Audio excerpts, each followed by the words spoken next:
Bikin kolak labu pisang untuk berbuka puasa. Halo, assalamualaikum. Jumpa kembali dengan video aku. Nah, hari ini aku tuh mau ajakin kalian buat bikin kolak labu pisang. Jadi labu ini teman-teman, aku itu dikasih sama ibu mertua aku. Masih inget gak video aku waktu ngantarin anak aku ke pondok pesantren? Nah itu tuh waktu itu aku dibawain labu itu 1 karung teman-teman. Terus udah aku bagi-bagiin juga ke tetangga dan aku juga sisain buat aku sendiri. Karena labu itu awet banget teman-teman. Kalau kita simpen itu bisa tahan sampai bulanan bahkan mungkin tahunan kali ya. Nggak tahu deh. Aku juga nggak tahu ya. Mungkin tapi ya. Nah ini aku mau bikin kolak rencananya karena nanti sore itu mau buka puasa bersama. Oke, tadi aku udah kupasin pisangnya, udah aku potong-potong. Ini sekarang aku udah potong juga labunya. Tuh, lihat warnanya. Labu kuning, labu parang atau waluh biasa juga orang nyebutnya ya. Dan ini itu adalah hasil kebun ibu mertua aku ya. Beliau itu menanam sendiri teman-teman. Mantep banget. Oke, ini aku buang dulu isinya atau bijinya itu ya. Cukup dikerok seperti ini aja. Dicopotin dari dagingnya. Nah, kalau kalian biasanya labu kayak gini tuh dimasak apa? Kadang-kadang ada yang suka cuma dikukus aja ataupun dibikin sayur bening ataupun dibikin bolu ataupun dibikin puding. Jadi semuanya itu bisa teman-teman ya. Nah kalau aku sukanya itu dibikin kolak, dicampur ubi, dicampur pisang atau dicampur kolang-kaling. Oke, tadi aku udah buangin isinya atau bijinya. Nah ini aku kupas teman-teman kulitnya. Nah biasanya kalau aku kupasnya itu agak tebel ya teman-teman kulitnya. Karena biasanya teksturnya itu kalau terlalu tipis ngupasnya dia akan keras.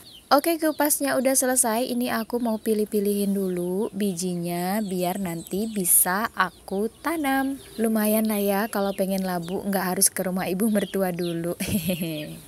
Ini aku mau lanjut potong-potongin labu yang udah aku kupas tadi ya teman-teman. Nah kalau untuk potongnya aku biasanya itu kayak gini ya, nggak harus ukurannya itu sama ataupun harus panjang ataupun harus buntet.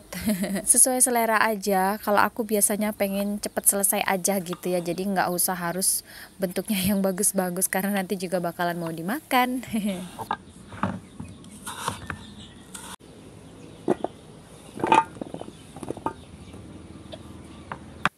Kalau udah selesai dipotong, jangan lupa buat dicuci bersih dulu. Oke, ya udah lanjut. Ini aku udah rebus air di panci kecil. Aku mau rebus dulu gula merahnya sampai meleleh. Dan gak lupa juga di panci yang satunya lagi yang agak besaran, aku juga udah rebus sedikit air. Terus aku masukin labu sama pisangnya tadi ya teman-teman. Nah ini bakalan aku tutup sekitar 2-3 menit ya.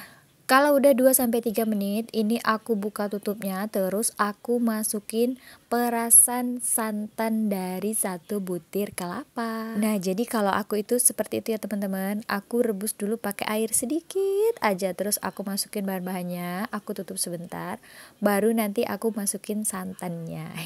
Ada yang sama nggak nih caranya kayak aku kalau bikin kolak? Atau mungkin berbeda atau gimana? Boleh di komen ya. Nah, jadi kalau aku bun, kenapa caranya kayak gitu karena biar si labu sama si pisangnya itu agak setengah mateng gitu ya. Iya itu tadi santannya udah aku masukin, sekarang aku cemplungin apa namanya itu daun pandan yang udah aku petik di belakang rumah sama setengah sendok makan garam. Oke, apa kabar gula merahnya tadi? Oh, gula merahnya udah selesai, udah meleleh semua. Langsung aja ini aku masukin ke panci yang besar. Tapi jangan lupa disaring dulu ya teman-teman. Tuh, lihat kotorannya. Nah, di tempat daerah aku itu kayak gini teman-teman. Jadi gula merahnya itu nggak tahu ya, ada kotorannya gitu. Jadi kalau bikin masakan kayak kolak gini harus disaring dulu ya. Jangan lupa untuk satukan mereka menjadi satu kesatuan ya bun, biar terasa nikmat gitu loh. Nah itu tadi kalau udah kayak gitu harus diaduk-aduk terus biar santannya itu enggak pecah. Tuh lihat udah mendidih ini teman-teman, tapi tetap aku udek-udek terus ya biar nanti itu santannya enggak pecah, enggak buyar kayak gitu ya. Tuh udah mendidih kan?